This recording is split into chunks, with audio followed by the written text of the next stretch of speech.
আজকের আলোচ্য বিষয় হলো একাদশ ও দ্বাদশ শ্রেণীর তথ্য ও যোগাযোগ প্রযুক্তি বিষয়ের অধ্যায় 4 ওয়েব ডিজাইন পরিচিতি এবং HTML।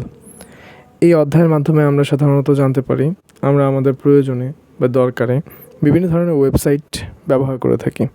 যেমন আমাদের কোনো ইনফরমেশনের প্রয়োজন হলে আমরা গুগল ক্রোম কিংবা বিভিন্ন ধরনের ওয়েবসাইট রয়েছে, সেই ওয়েবসাইটের ভিতরে যে আমরা সার্চ করি সেই ইনফরমেশনটা সম্পর্কে, এবং সেই ইনফরমেশনটা সম্পর্কে সার্চ করার পর যে পেজগুলো আমাদের নিচে আসে সেই পেজগুলোকে আমরা স্ক্রল করি এবং একটি পেজকে চুজ করে তাকে আমরা ক্লিক করি, এবং ক্লিক করার মাধ্যমে লোড হতে হতে একটি পেজে প্রবেশ করে। ওটা হচ্ছে একটা ওয়েবসাইটের একটা ওয়েব পেজ। এই ওয়েবসাইটের ওয়েব পেজে আমরা প্রবেশ করার পর সেই ইনফরমেশনটাকে ব্যবহার করি এবং সেই ইনফরমেশনটাকে আমরা অন্যের কাছে শেয়ারও করে থাকি, এবং সেটা আমাদের বিভিন্ন এডুকেশনাল ওয়েবসাইট হতেও পারে, কিংবা আমাদের সামাজিক যোগাযোগ মাধ্যমও হতে পারে, কিংবা আমাদের বিভিন্ন মুভির সাইটও হইতে পারে। তো এরকম বিভিন্ন ধরনের ওয়েবসাইট আমরা ব্যবহার করে থাকি, কিন্তু আমরা কখনো ভেবে দেখিনি এই ওয়েবসাইটগুলো কীভাবে ডিজাইন করা হয় এবং এই ওয়েবসাইটগুলোর ভিতরে কীভাবে ছবি, কীভাবে এই টেক্সট, কীভাবে এত ইনফরমেশন এগুলো আপলোড করা হয়ে থাকে। আমাদের সবচেয়ে জনপ্রিয় একটি যোগাযোগ মাধ্যম হচ্ছে ফেসবুক। সাধারণত আমরা আমাদের অ্যান্ড্রয়েড ফোনগুলোতে ফেসবুক অ্যাপসের মাধ্যমে ব্যবহার করে থাকি, কিন্তু যখন আমরা ফেসবুক অ্যাপসের ভিতরে ঢুকি তখন ফেসবুক অ্যাপসের শুরুতেই লোডিং হতে থাকে। এই লোডিং হওয়ার মানেই হচ্ছে ও অ্যাপসের থেকে ফেসবুকের যে ওয়েবসাইটটি রয়েছে সেই ওয়েবসাইটের সাথে সরাসরি যুক্ত হতে যাচ্ছে। অর্থাৎ ফেসবুকে আমরা ক্লিক করি, বাট সেইটা আস্তে আস্তে আমাদের ফেসবুকের যে ওয়েবসাইট রয়েছে সেই ওয়েবসাইটে নিয়ে যায়। এই ফেসবুকের ওয়েবসাইটের ভিতরে বিভিন্ন রকমের ডিজাইন রয়েছে। যেমন শুরুতেই আমরা দেখি কতগুলো স্টোরির অপশন রয়েছে, তার নিচে আমরা স্ক্রল করলে পাই বিভিন্ন ধরনের ইনফরমেশন, যেমন কারো প্রোফাইল পিক আপডেট করলে সেই ইনফরমেশন, কারো কভার ফটো আপডেট করলে সেই ইনফরমেশন, কেউ কোনো পোস্ট করলে সেই ইনফরমেশন, কেউ কোনো দরকারি জিনিস যদি পোস্ট করে থাকে সেই ইনফরমেশন। সো এইগুলো যে আমাদের কাছে সামনাসামনি থাকে। একজন সুদক্ষ ওয়েব ডিজাইনার এবং তার পরিকল্পিত ডিজাইনের মাধ্যমে যে ওয়েব ডিজাইনার সুপরিকল্পিতভাবে এই ডিজাইনগুলো করে থাকে, যার কারণে আমাদের ওয়েবসাইট ব্যবহার খুবই সহজ হয়ে যায়। এই ফেসবুক আমরা ইজিলি ব্যবহার করতে পারি। এবং আমাদের আরও একটি ওয়েবসাইট রয়েছে যেটা হচ্ছে আমাদের ইউটিউব। এই ইউটিউবের ভিতরে আমরা যখন প্রবেশ করতে যাই তখন দেখি ভিতরে কিছু শর্টস থাকে, শর্টসের আলাদা অপশন থাকে, সাবস্ক্রাইবড ভিডিওসের আলাদা অপশন থাকে, এবং বিভিন্ন ভিডিও যেগুলো আমাদের দরকার সেগুলো আমরা ওখানে সার্চ করে খুঁজে নিতে পারি। এই ওয়েব ব্রাউজারের মাধ্যমে যদি আমরা এই ওয়েবসাইটগুলোতে সরাসরি প্রবেশ করতে চাই তাহলে আমাদের ফেসবুকে প্রবেশ করার জন্য যে ওয়েবসাইটটি ব্যবহার করা হয়ে থাকে সেটা হচ্ছে www.facebook.com, এবং ইউটিউবের জন্য যেটি ব্যবহার করা হয়ে থাকে সেটা হচ্ছে www.youtube.com। এই ওয়েবসাইটগুলোর ভিতরে ডিজাইনিং করা কিংবা বিভিন্ন ধরনের ছবি, ভিডিও, অ্যানিমেশন এগুলোকে অ্যাড করার জন্য আমাদের বিভিন্ন ধরনের ল্যাঙ্গুয়েজের প্রয়োজন হয়ে থাকে। সেই ল্যাঙ্গুয়েজগুলোর ভিতরে কিছু ল্যাঙ্গুয়েজ হচ্ছে HTML ল্যাঙ্গুয়েজ, কিছু আছে SQL ল্যাঙ্গুয়েজ, কিছু আছে CSS ল্যাঙ্গুয়েজ, কিছু আছে পাইথন, কিছু আছে জাভাস্ক্রিপ্ট। তো আমাদের বর্তমানে যে অ্যাডভান্সড লেভেলের ওয়েব ডিজাইনগুলো হয়ে থাকে সাধারণত সেগুলো পাইথন, জাভাস্ক্রিপ্ট এগুলোর মাধ্যমে ডিজাইনিং করা হয়ে থাকে। কিন্তু শুরুর দিকে সর্বপ্রথম HTML, SQL এগুলোর মাধ্যমে আমাদের এই ওয়েব ডিজাইনগুলো করা হতো। বর্তমানে আমাদের বইতে আলোচ্য বিষয়ের ভিতরে যেটা রয়েছে সেটা হচ্ছে HTML। এটি একটি মার্কআপ ল্যাঙ্গুয়েজ। এই মার্কআপ ল্যাঙ্গুয়েজের মাধ্যমে বিভিন্ন ধরনের ট্যাগের ব্যবহার করে আমরা আমাদের ওয়েবসাইটগুলোকে ডিজাইন করতে পারি। সব ধরনের ওয়েবসাইট নয়, আমাদের বিভিন্ন ধরনের ওয়েবসাইট যদি ধরন দেখতে যাই তাহলে ওয়েবসাইটের ধরনের ভিতরে দেখা যাচ্ছে দুই ধরনের রয়েছে, একটা স্ট্যাটিক ওয়েবসাইট এবং দুই হচ্ছে ডাইনামিক ওয়েবসাইট। এই স্ট্যাটিক ওয়েবসাইটগুলোকে ডিজাইন করা হয়ে থাকে সাধারণত HTML ল্যাঙ্গুয়েজের মাধ্যমে, কিন্তু ডাইনামিক ওয়েবসাইটগুলোকে ডিজাইন করা হয়ে থাকে অ্যাডভান্স লেভেলের যে ল্যাঙ্গুয়েজগুলো রয়েছে সেগুলোর দ্বারা। এই HTML এর ফুল মিনিং হচ্ছে hyper text markup language. H hyper, T তে text, M A markup and L language. এই হাইপার টেক্সট মার্কআপ ল্যাঙ্গুয়েজের ফার্স্ট অ্যালফাবেটগুলোকে নিয়ে যে নামটি তৈরি করা হয়েছে সেটা হচ্ছে হাইপার টেক্সট মার্কআপ ল্যাঙ্গুয়েজের HTML। এই HTML কোডগুলোর মাধ্যমে আমরা বিভিন্ন ধরনের ওয়েবসাইটগুলোর ডিজাইন সম্পর্কে জানব। তো এই ল্যাঙ্গুয়েজটা হচ্ছে খুবই সিম্পল একটা ল্যাঙ্গুয়েজ। এই ল্যাঙ্গুয়েজ ব্যবহার করে আমরা বিভিন্ন ধরনের ফন্টের বা টেক্সটের ডিজাইনিং করতে পারি, বিভিন্ন ধরনের ওয়েবসাইটের ভিতরে টেবিল ক্রিয়েট করতে পারি, বিভিন্ন জিনিসের order list unorder list create করতে পারি, কিংবা আমরা এর মাধ্যমে মার্কুই ট্যাগ ব্যবহার করে এটাকে আরও আকর্ষণীয় করে তুলতে পারি। এই HTML ল্যাঙ্গুয়েজের ভিতরে আরও একটি সুন্দর ট্যাগ রয়েছে যেটা হচ্ছে আমাদের ফর্ম তৈরিতে হচ্ছে ব্যবহার করা হয়ে থাকে। এই HTML এর মাধ্যমে আমরা লিঙ্ক অ্যাড করতে পারি কোনো লেখার ভিতরে, কোনো পিকের ভিতরে, আবার কোনো পিকও আমরা এখানে আপলোড করতে পারি, যেটা হচ্ছে আমাদের কোনো ইনফরমেশন সমেত এখানে কোনো একটা ওয়েবসাইটের ভিতরে প্রবেশ থাকবে এইভাবে। তো আমরা প্রথমেই জেনে নেই যে একটি ওয়েবসাইটের সাধারণত কয়টি অংশ থেকে থাকে। আমরা যে কোনো ওয়েবসাইটে প্রবেশ করলে সেই ওয়েবসাইটের উপরে আমরা একটা টাইটেল নেম পাই এবং সেই ওয়েবসাইটের নিচে অনেক ধরনের ইনফরমেশন থাকতে পারে।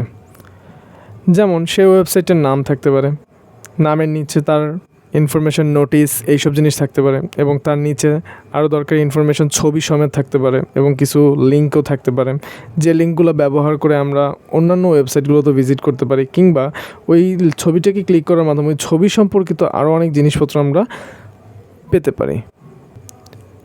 সো বিভিন্ন ওয়েবসাইটগুলোতে ভিজিট করার জন্য আমাদের ওয়েবসাইটের একটা নির্দিষ্ট নেম লিখে সার্চ দিতে হয়। সো এই ওয়েবসাইটের যে নির্দিষ্ট নেম লিখে সার্চ দিতে হয় তার বিভিন্ন অংশ থাকে। যেমন এখানে একটি ওয়েবসাইটের নাম দেওয়া হয়েছে http://www.bangladesh.gov.bd। এই ওয়েবসাইটটিতে প্রবেশ করলে আমরা বাংলাদেশের সম্পর্কিত বিভিন্ন ইনফরমেশন, বাংলাদেশের বিভিন্ন প্রয়োজনীয় ইনফরমেশনের যে প্রয়োজনীয় ওয়েবসাইটগুলোর যে লিঙ্ক থাকবে সেই লিঙ্কগুলো পেতে পারি এবং এই বাংলাদেশের যে বিভিন্ন দর্শনীয় স্থান, বাংলাদেশের গুরুত্বপূর্ণ ইতিহাস, ঐতিহ্য এবং তাদের যে ইনফরমেশন রয়েছে সেগুলো এই ওয়েবসাইটের ভিতরে থাকতে পারে। তো এই ওয়েবসাইটের ভিতরে কয়েকটি অংশ রয়েছে, যেমন শুরুতে রয়েছে HTTP, www এবং এখানে রয়েছে বাংলাদেশ, এখানে রয়েছে গভ অ্যান্ড এখানে আছে BD। সো প্রথমেই যেটা রয়েছে সেটাকে বলা হয় HTTP। এর ফুল মিনিং হচ্ছে hyper text transfer protocol. Hyper text transfer protocol. Protocol শব্দের সাথে আমরা প্রায় সবাই পরিচিত। এই প্রোটোকল শব্দটি বলতে বোঝায় কোনো নিয়ম নীতি।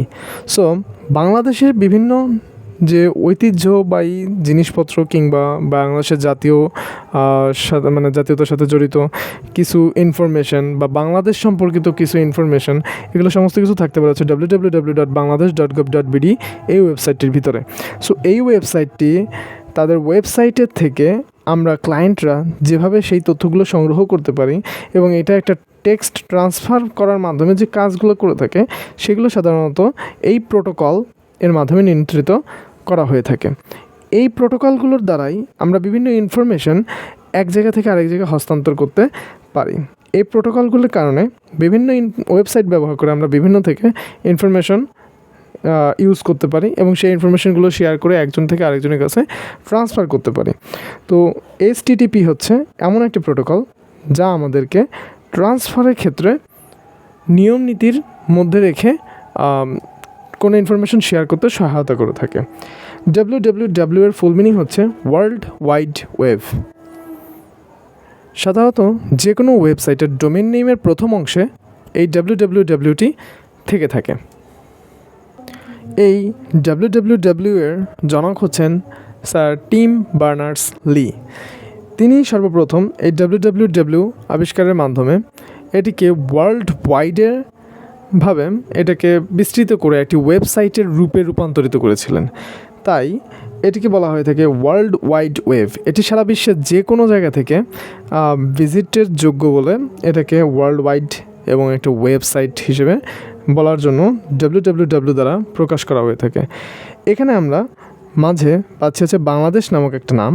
এটি হচ্ছে আমাদের ওয়েবসাইটের মেইন নেম। এটাকে বলা হয়ে থাকে সাধারণত ডোমেন নেম। এই ডোমেন নেমটি যদি কোনো প্রতিষ্ঠান হয়ে থাকে তাহলে তার নাম অনুসারে হয়ে থাকে। কোনো স্কুল যদি হয়ে থাকে তাহলে তার শর্ট ফর্ম ব্যবহার করে এখানে স্কুলের নেম দিয়ে ডোমেন নেম ক্রিয়েট করা হয়ে থাকে। এবং তার পাশে যে .govটা আছে এটা দ্বারা বোঝায় এই ওয়েবসাইটটা সাধারণত কী ধরনের ওয়েবসাইট, এবং .bd দ্বারা বোঝায় এটা কোন কান্ট্রিতে অবস্থান করে, অর্থাৎ আমরা এটাকে বলতে পারি কান্ট্রি ডোমেন, এটাকে আমরা বলতে পারি টপ লেভেল ডোমেন। সো এটা হচ্ছে ডোমেন নেম। এই জিনিসগুলো ব্যবহারের মাধ্যমে আমরা একটা ওয়েবসাইটের সমস্ত জায়গার উদাহরণ পেয়ে থাকি। যেমন এইখানে .gov.bd, এই .gov ওয়েবসাইটের ধরন বিভিন্ন রকম হয়ে থাকে। যেমন এডুকেশনাল পারপাসের কোনো যদি ওয়েবসাইট আমরা দেখে থাকি তাহলে তাতে লেখা থাকে .edu।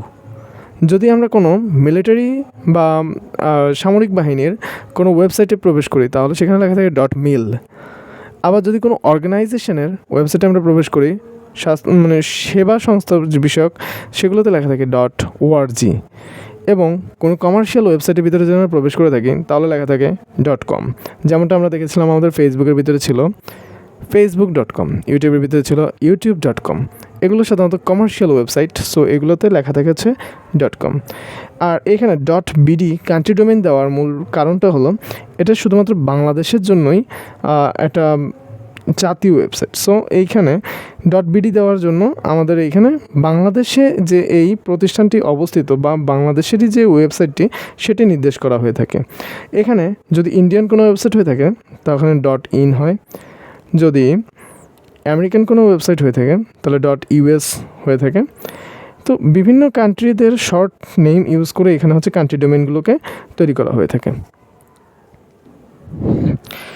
আমরা যখন কোনো ওয়েবসাইটে প্রবেশ করি তাহলে সর্বপ্রথম আমরা পেয়ে থাকি হচ্ছে হোম পেজ। এটাকে বলা হয়ে থাকে ওয়েব পেজের সর্বপ্রথম পেজটি। এই হোম ওয়েব পেজের পরে আমরা পেয়ে থাকি এখানে বিভিন্ন ধরনের ওয়েব পেজ। এই ওয়েব পেজগুলোতে আমাদের বিভিন্ন ধরনের ইনফরমেশন গ্যাদার করা থাকে। আমরা এখান থেকে সেই ইনফরমেশনগুলো ব্যবহার করি এবং সেগুলোকে শেয়ারও করে থাকি। আমরা কোনো ওয়েব পেজ ডিজাইন করতে গেলে সেই ওয়েব পেজটাকে ডিজাইন করার জন্য কিছু ট্যাগ, অ্যাট্রিবিউট সহ এগুলো লিখতে হয়। এখন প্রশ্ন হচ্ছে আমরা এগুলো কোথায় লিখব? কম্পিউটার কিংবা আমাদের যে উইন্ডোজ পিসি এগুলোতে সাধারণত আমাদের নোটপ্যাড নামক একটা আলাদা অপশন থাকে এবং সেই নোটপ্যাডের ভিতরে আমরা এগুলো লেখার মাধ্যমে ওয়েবসাইটগুলোকে ডিজাইন করে থাকতে পারি। আমরা যখন কোনো একটি HTML এর ডিজাইন দেখতে যাই তখন তার ডিজাইন হয়ে থাকে সাধারণত এমন যে HTML, এখানে এটি হবে হেডার অংশ। এই হেডার অংশের ভিতরে থাকে সাধারণত টাইটেল, এবং এগুলো প্রত্যেকটি হচ্ছে এক একটি ট্যাগ। দ্বিতীয়টি হচ্ছে হেড ট্যাগ এবং তারপরেরটি হচ্ছে টাইটেল ট্যাগ। এই হেড ট্যাগের এই অংশটুকুকে বলা হয়ে থাকে সাধারণত হেড অংশ। এই টাইটেল ট্যাগের কিছু ক্লোজিং ট্যাগ থাকে। ক্লোজিং ট্যাগ হচ্ছে টাইটেল সামনে এরকম একটা দাগ দিয়ে ক্লোজিং ট্যাগগুলোকে প্রকাশ করা হয়ে থাকে। হেড ট্যাগের ক্লোজিং ট্যাগ হচ্ছে দাগ এবং এখানে হেড ট্যাগ, এবং এইভাবে আমরা আমাদের এই হেড অংশটুকুকে শেষ করতে পারি। এই হেড অংশের পরে আমাদের থেকে থাকে বডি অংশ। এই বডি অংশের সাধারণত শুরু হয়ে থাকে বডি ট্যাগের মাধ্যমে, এবং এই বডি ট্যাগের ভিতরে আমরা আমাদের HTML ল্যাঙ্গুয়েজের ব্যবহৃত বিভিন্ন ধরনের ট্যাগগুলোকে ব্যবহার করে তেমনই কিছু ট্যাগ আমরা আলাদাভাবে দেখতে পাবো। প্রতিটি ট্যাগের কিছু অ্যাট্রিবিউট থেকে থাকে। সেই অ্যাট্রিবিউটের ভ্যালুগুলো বসানোর মাধ্যমে আমরা কোনো একটি ট্যাগের মাধ্যমে কিভাবে কি ইনফরমেশনগুলোকে লেখা যায় এবং কিভাবে কি সুন্দর ডিজাইন করা যায় সেই জিনিসগুলো আমরা দেখে। প্রতিটি ট্যাগের যে অ্যাট্রিবিউটগুলো রয়েছে তা আমরা নিচে আলাদাভাবে দেখে নেব এবং যখন আমাদের এই বডির অংশের কাজটি শেষ হয়ে যাবে তখন আমরা বডি ক্লোজ ট্যাগের মাধ্যমে এই বডির সমস্ত লেখার অংশ শেষ করে দিতে পারি এবং যখন একটি HTML এর সমস্ত কাজ শেষ হয়ে যাবে তখন আমরা আমাদের HTML ক্লোজিং ট্যাগের মাধ্যমে একটি HTML এর ডিজাইনিং অফ করতে পারি। আমাদের এই হেড অংশের ভিতরে যে হেড ট্যাগটি আমরা ব্যবহার করেছি এর মাঝখানে সাধারণত এই টাইটেল ট্যাগটি ব্যতীত অন্য কোনো ট্যাগ ইউজ করা হয় না, কিন্তু বডি অংশের ভিতরে আমাদের অসংখ্য ট্যাগ ব্যবহার করা হয়ে থাকে। সো এই অসংখ্য ট্যাগ এবং বিভিন্ন ধরনের ট্যাগের মাধ্যমে আমরা যেভাবে যে কাজগুলো করে থাকি সেগুলো আমরা পরবর্তী ভিডিওর মাধ্যমে আস্তে আস্তে দেখতে থাকব। তো এখন আমরা ট্যাগ কী, অ্যাট্রিবিউট কী এবং তাদের ভ্যালু কেমন হয়ে থাকে সেই জিনিস সম্পর্কে একটু আইডিয়া নিয়ে আসি। আমাদের প্রথমেই যে অংশর নিয়ে আমরা কথা বলবো সেটা হচ্ছে বডি ট্যাগ। এই বডি ট্যাগের মাধ্যমে আমরা এর কোনো একটি HTML এর বডি কীরকম হতে পারে, ব্যাকগ্রাউন্ড কালার কেমন হবে, ব্যাকগ্রাউন্ডে কোনো পিক থাকবে কি না, এটা ভিজিট হওয়ার পরের লিঙ্কের কালার কেমন হবে, ভিজিট হওয়ার আগের লিঙ্কের কালার কেমন হবে এবং কার্সর পয়েন্ট সেট করার সাথে সাথে লিঙ্কের কালার কেমন হবে, এইগুলো বিভিন্ন জিনিস আমরা এই বডি ট্যাগের মাধ্যমে চেঞ্জ করতে পারি। আর যে জিনিসগুলো আমরা চেঞ্জ করব তাদেরকে বলা হয়ে থাকে একটা অ্যাট্রিবিউটের মাধ্যমে প্রকাশ করা হয়ে থাকে। বডি ট্যাগের বিভিন্ন ধরনের অ্যাট্রিবিউটের ভিতরে একটি হচ্ছে বিজি কালার অ্যাট্রিবিউট। এই বিজি কালার অ্যাট্রিবিউটের মাধ্যমে আমরা বুঝিয়ে থাকি ব্যাকগ্রাউন্ডের কালার কেমন হবে। যদি কোনো ওয়েবসাইটের ব্যাকগ্রাউন্ডের কালার আমরা বিভিন্ন রকম করতে চাই, যেমন রেড, ব্ল্যাক, ব্লু, গ্রিন, তাহলে আমাদের ওই বিজি কালার ইকুয়াল টু এর ভ্যালু বসাইতে হবে ওই রেড, ব্ল্যাক, ব্লু, গ্রিন ইত্যাদি কালার। এভাবে আমরা কোনো একটি ওয়েবসাইটের ব্যাকগ্রাউন্ড কালার চেঞ্জ করতে পারি। আমরা যদি HTML এর ব্যাকগ্রাউন্ডে কালার পরিবর্তন করার পরিবর্তে যদি কোনো ছবি অ্যাড করতে চাই তাহলে সেই ক্ষেত্রে আমাদের ব্যাকগ্রাউন্ড নামক অ্যাট্রিবিউটটি ব্যবহার করতে হয়। এই ব্যাকগ্রাউন্ড অ্যাট্রিবিউটের মাধ্যমে আমরা ব্যাকগ্রাউন্ডে কোনো ছবি যোগ করতে পারি। 3 নম্বরে রয়েছে টেক্সট অ্যাট্রিবিউট। এই টেক্সট অ্যাট্রিবিউটের মাধ্যমে আমরা আমাদের বডিতে থাকা সকল টেক্সটের রং কেমন হবে তা নির্ধারণ করতে পারি। 4 নম্বরটায় রয়েছে আমাদের এবং লিঙ্ক অ্যাট্রিবিউটের মাধ্যমে আমরা আমাদের লিঙ্কের কালারগুলো কেমন হয়ে থাকে সেই লিঙ্কের রং নির্ধারণ করতে পারি। বডি ট্যাগের বিভিন্ন অ্যাট্রিবিউট দেখার পর আমরা আমাদের এই বডি ট্যাগের ভিতরে ব্যবহৃত কিছু ট্যাগ সম্পর্কে আইডিয়া নিয়ে আসি। আমাদের কাছে যে পাঠ্য বইগুলো রয়েছে সেই পাঠ্য বইয়ের কিছু পাতা উল্টোলেই সেখানে দেখা যাবে এরকম কিছু ট্যাগের সাইন দেওয়া আছে এবং সেই ট্যাগগুলোর ভিতরে কিছু ট্যাগ আমাদের এখানে ব্যবহার করা হয়েছে, যেমন আন্ডারলাইনের জন্য ইউ ট্যাগ, ইটালিকের জন্য আই ট্যাগ, বি দ্বারা বোল্ড ট্যাগ এবং ডিলেটের জন্য ডেল ট্যাগ অথবা স্ট্রাইক অথবা এস ট্যাগ, সাবস্ক্রিপ্ট লেখার জন্য সাব ট্যাগ, সুপারস্ক্রিপ্ট লেখার জন্য সুপ ট্যাগ এবং মার্ক করে কোনো কিছু লেখার জন্য মার্ক ট্যাগ ব্যবহার করা হয়ে থাকে। এই ছকটিকে ভালোভাবে আমরা পর্যবেক্ষণ করলে দেখতে পাবো এখানে ইউ ট্যাগ দ্বারা বোঝানো হয়েছে লেখাকে আন্ডারলাইন করার জন্য আমরা ইউ ট্যাগটাকে ব্যবহার করতে পারি। এটাকে লেখার জন্য আমাদের you have a nice day, you tag close এই লেখার মাধ্যমে আমাদের এই ফলাফলটি আসবে। আবার এখানে আই ট্যাগের মাধ্যমে আমরা দেখতে পারি একটি লেখা কী করে ইটালিক অক্ষরের মানে ইটালিক স্টাইলে লেখা যায়। এই হ্যাভ এ নাইস টাইম এইটার আগে যদি আমরা আই ট্যাগ ওপেন এবং আই ট্যাগ ক্লোজ করি তাহলে লেখাটি একটু বেঁকে যায়, অর্থাৎ ইটালিক স্টাইলে হয়ে যায় have a nice time. Bold ট্যাগের মাধ্যমে আমরা লেখাটিকে একটু মোটা কিংবা বোল্ড করে দেখাতে পারি, অর্থাৎ বোল্ড ট্যাগের মাধ্যমে যখন আমরা welcome to ICT and bold close দিয়ে দিই বি ক্লোজ, অর্থাৎ সেই ক্ষেত্রে এই লেখাটি একটু বোল্ড লেটারে পরিণত হবে। আমাদের এই ডিলেট কিংবা স্ট্রাইক অথবা এস ট্যাগের মাধ্যমে লেখাটি মাঝখান দিয়ে কেটে দেওয়া অর্থে ব্যবহার করা হয়ে থাকে, যেমন ডিলেট অথবা strike and S welcome to ICT, del tag কিংবা স্ট্রাইক ট্যাগ ক্লোজ এবং এস ট্যাগ ক্লোজের মাধ্যমে এইরকম একটি ফলাফল আমরা পেতে পারি। আমরা যখন কোনো H2O নামক যৌগের নাম লিখতে যাব তখন আমাদের এইচের নিচে যে টুটা আছে এই টুটিকে লেখার জন্য মানে আমাদের নর্মাল লাইনের চেয়ে একটু নিচে লেখার জন্য সাবস্ক্রিপ্ট লেখা এগুলোকে বলা হয়ে থাকে। এই সাবস্ক্রিপ্ট টেক্সটগুলোকে দেখানোর জন্য আমাদের সাব ট্যাগ ইউজ করা হয়ে থাকে। যতটুকু আমাদেরকে নিচে লিখতে হবে সেখানে সাবট্যাগ ওপেন এবং সাবট্যাগ ক্লোজ করে দিলেই সেইটুকু নিচে চলে যাবে। যখন আমরা কোনো লেখাকে উপরে লিখতে যাব, যেমন আমাদের সূত্রের ভিতরে লেখা থাকে a+b তার উপরে হোল স্কোয়ার, সেই লেখাগুলোকে লেখার জন্য আমাদের সুপারস্ক্রিপ্ট লেখা প্রদর্শন করার জন্য সুপ ট্যাগ ইউজ করতে হয়। এই এক্সের উপরে এক্স এই জিনিসটাকে দেখানোর জন্য এক্স সুপ ক্লোজ এই ট্যাগটা ইউজ করলে আমরা এখানে এক্সের মাথায় এক্স লিখতে পারবো। মার্ক করার জন্য কোনো লেখাকে যদি আমরা হলুদ রং দ্বারা মার্ক করতে চাই তাহলে সেই ক্ষেত্রে আমরা মার্ক শব্দটি মানে মার্ক ট্যাগ ইউজ করে মার্ক ট্যাগ ক্লোজ করলেই সেক্ষেত্রে আমরা একটি লেখা হলুদ অক্ষরে পেতে পারি। আমরা যখন কোনো খবরের কাগজের হেডিং পড়তে যাই কিংবা কোনো গল্পের নাম পড়তে যাই, তখন সেখানে দেখা যায় যে ওই গল্পের নামটি কিংবা গল্পের হেডিংটি বা খবরের কাগজের হেডিংটি একটু বড় বড় মোটা অক্ষরে লেখা হয়ে থাকে। এই হেডিংগুলোকে সাধারণত কন্ট্রোল করা হয়ে থাকে H1, H2, H3, H4, H5 and H6 এইসব হেডিং ট্যাগের দ্বারা। H1 হেডিং ট্যাগটি হচ্ছে সব থেকে বড় বড় লেখার হেডিং এবং H6 হচ্ছে সব থেকে ছোটো ছোটো লেখার হেডিং। তো এখানে আমাদের H1, H2 এবং H3 দ্বারাই সাধারণত আমরা বড় বড় হেডিংগুলোকে ব্যবহার করা হয়ে থাকে।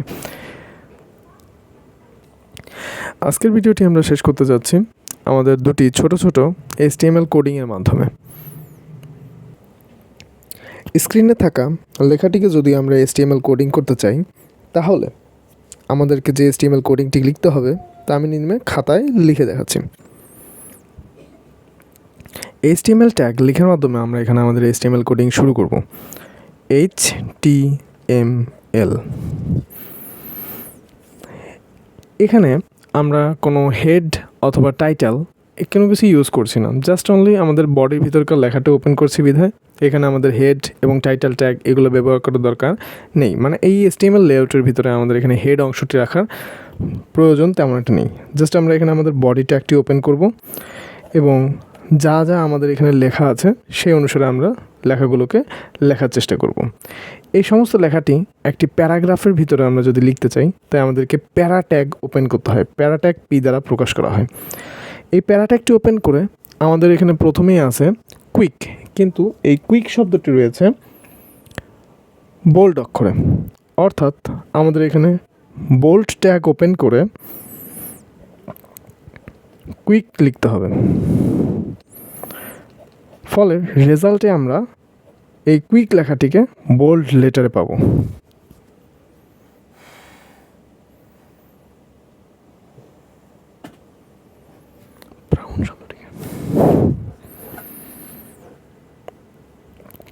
পরবর্তীতে রয়েছে ব্রাউন। এই ব্রাউন শব্দটিকে দেখা যাচ্ছে ইটালিক অক্ষরে রয়েছে, তাই এখানে আই ট্যাগ দ্বারা ওপেন করে ব্রাউন শব্দটিকে লিখতে হবে। লেখার পর ইটালিক ট্যাগ ক্লোজ করে দিলেই আমরা এই ব্রাউন ট্যাগটি ইটালিক স্টাইলে লেখা দেখতে পাবো। ফক্স শব্দটির নিচে রয়েছে একটি আন্ডারলাইন, সো এখানে আন্ডারলাইন করার জন্য আমরা এখানে ইউ ট্যাগটি ইউজ করতে পারি এবং ফক্স লিখতে পারি। লিখে এই আন্ডারলাইন ট্যাগটিকে ক্লোজ করে দেব। আমাদের লেখার বাকি অংশ পরের লাইনে আছে বিধায় এখানে আমি একটি ব্রেক ট্যাগ ইউজ করতে পারি। ব্রেক ট্যাগ ব্যবহার করার মাধ্যমে আমরা এক লাইন থেকে আরেক লাইনে ব্রেক করতে পারি। ব্রেক ট্যাগটি হচ্ছে একটি এমটি ট্যাগ। এই ব্রেক ট্যাগের কোনো ক্লোজিং ট্যাগ থাকে না। পরের লাইনের শুরুতেই রয়েছে জাম্পস ওভার। এই ওয়ার্ডটি স্ট্রাইক স্টাইলে লেখা অথবা ডিলেট স্টাইলে মাঝে কাটা ভাবে লেখা আছে। এই লেখাটিকে লেখার জন্য আমাদের ডেল ট্যাগ অথবা স্ট্রাইক ট্যাগ অথবা এস ট্যাগ ইউজ করতে হয়। তো সাধারণত ডেল ট্যাগটি সব জায়গায় পরিচিত বিধায় ডেল ট্যাগ ব্যবহার করে জাম্পস ওভার শব্দটা লিখলেই জাম্পস ওভার এই জিনিসটুকুতে ওই স্ট্রাইক হয়ে যাবে। জাম্পস এবং লেখার পর ডেল ক্লোজ করে দিলেই আমাদের এখানে লেখাটিতে স্ট্রাইক স্টাইল হয়ে যাবে। পরবর্তী দুইটি ওয়ার্ড হলো দ্য লেজি। এই দুইটি ওয়ার্ডের ভিতরে কোনো স্টাইল না থাকায় কোনো ট্যাগের মধ্যে ওগুলোকে না লিখে নর্মালি লিখে দেব দ্য লেজি। পরবর্তী ওয়ার্ডটি হলো ডগ। এবং সেটি আমরা দেখতে পাচ্ছি লেজি এর উপরে অবস্থান করছে। তাই আমরা জানি উপরে থাকা কোনো লেটারকে আমরা যদি উপরে লিখতে চাই তাহলে সেটা হচ্ছে সুপারস্ক্রিপ্ট লেখা। তো এই সুপারস্ক্রিপ্ট লেখাকে উপরে লেখার জন্য আমাদেরকে সুপ ট্যাগ ইউজ করতে হয়। সুপ অর্থাৎ সুপারস্ক্রিপ্ট, এবং এখানে আমাদের আছে ডগ। সো ডগটিকে মাঝে রেখে সুপারস্ক্রিপ্ট ক্লোজ করে দিতে হবে। এবং পুনরায় আমি যদি আমার ব্রেক ট্যাগটিকে ব্যবহার করি তাহলে লাইনে একটি ব্রেক ঘটে, সেটা পরের লাইন থেকে শুরু হবে। পরের লাইনের প্রথম ওয়ার্ডটি হলো অ্যান্ড, এবং এখানে কোনো ডিজাইন বা স্টাইল পরিলক্ষিত না হয় এটা নর্মালি অ্যান্ড লিখে শেষ করে দেওয়া যায়, কিন্তু তারপরে থাকা ওয়ার্ডটি হলো দেন। কিন্তু এখানে এই দেনটি রয়েছে সাবস্ক্রিপ্ট স্টাইলে, অর্থাৎ নিচে রয়েছে। আর এই লেখাটিকে নিচে পাঠানোর জন্য আমাদেরকে ইউজ করতে হবে SUB, এই ট্যাগটি, সাব ট্যাগটি। এই সাব ট্যাগটি ইউজ করে আমি যদি দেন শব্দটিকে লিখে থাকি, এটি অ্যান্ডের নিচে সাবস্ক্রিপ্ট স্টাইলে লেখা হবে। এবং এর পরবর্তী ওয়ার্ড দুটি হলো ইট ফল। এই ইট ফল লেখাটি যদি আমরা লক্ষ্য করলে দেখতে পাচ্ছি এটি ইটালিক এবং বোল্ড দুটি স্টাইলেই রয়েছে, অর্থাৎ এই দুইটি ওয়ার্ড লেখার আগে আমাদের ইটালিক এবং বোল্ড দুইটি ট্যাগই ইউজ করতে হবে। অর্থাৎ এইভাবে ইটালিকের জন্য আই ট্যাগ এবং বোল্ডের জন্য বি ট্যাগ, এই দুইটা জিনিস ইউজ করে আমাদেরকে লিখতে হবে ইট ফল। লিখে আমাদের আগের মতন যথাক্রমিকভাবে বোল্ড ট্যাগ ক্লোজ করে দিতে হবে এবং ইটালিক ট্যাগ ক্লোজ করে দিতে হবে। এবং এই লাইনের পরে আর কোনো কিছু না থাকায় পরের লাইনে যাওয়ার জন্য আমরা এখানে একটি ব্রেক ট্যাগ ইউজ করতে পারি। পরের লাইনে শব্দটি রয়েছে প্রে টু এ লায়ন।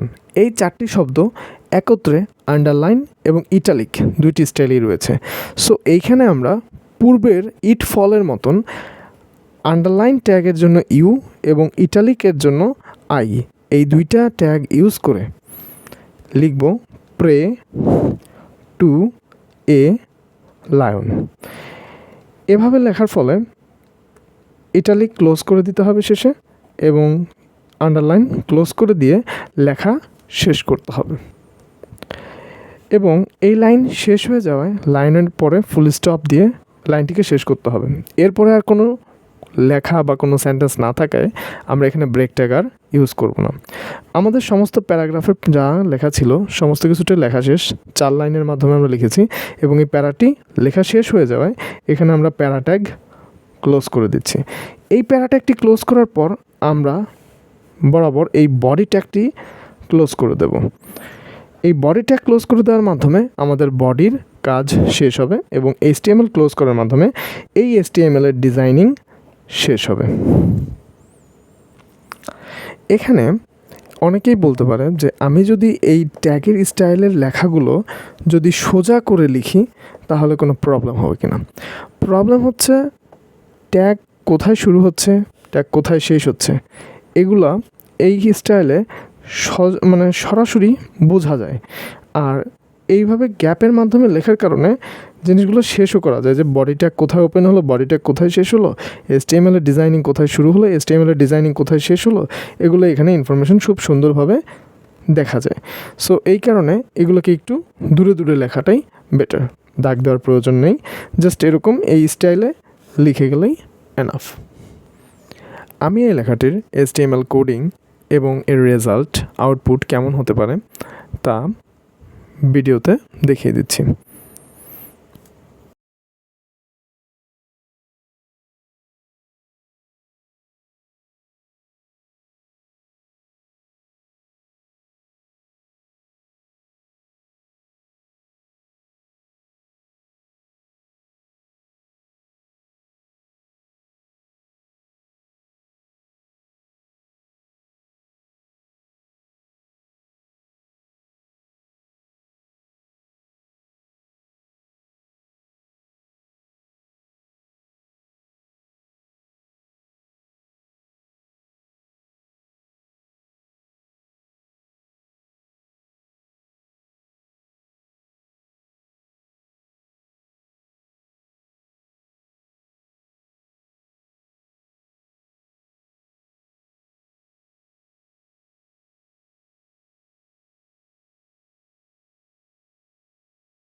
প্রথম HTML কোডিংটি শেষ হওয়ার পর আমাদের দ্বিতীয় ছোট্ট একটি HTML কোডিং দেখানো হলো।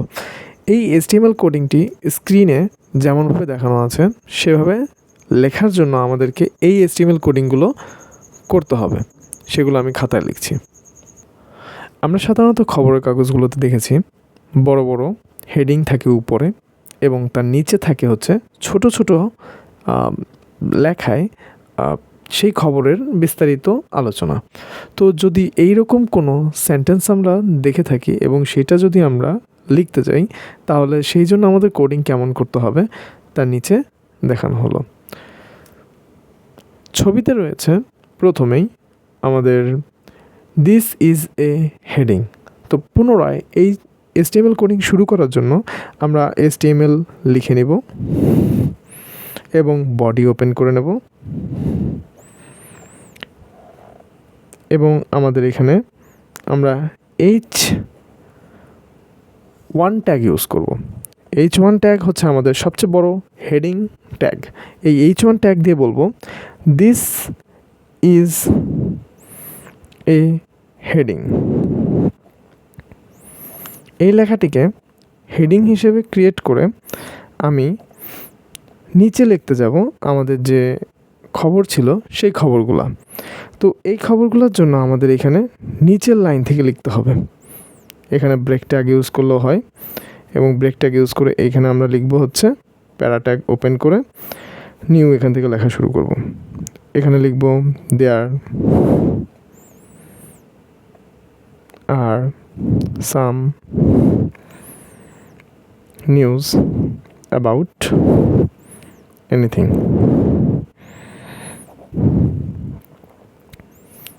Close.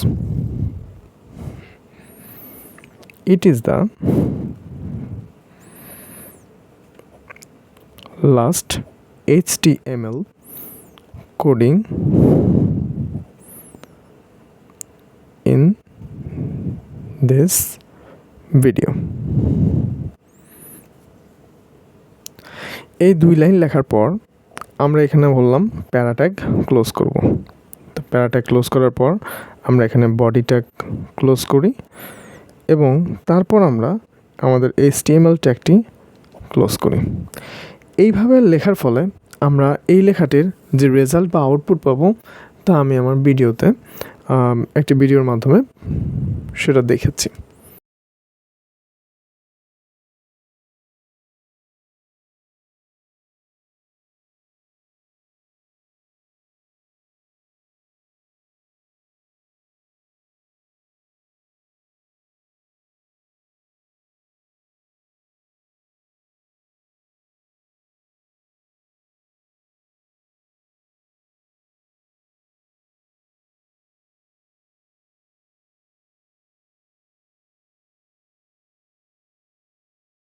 আজকের ভিডিও এই পর্যন্তই।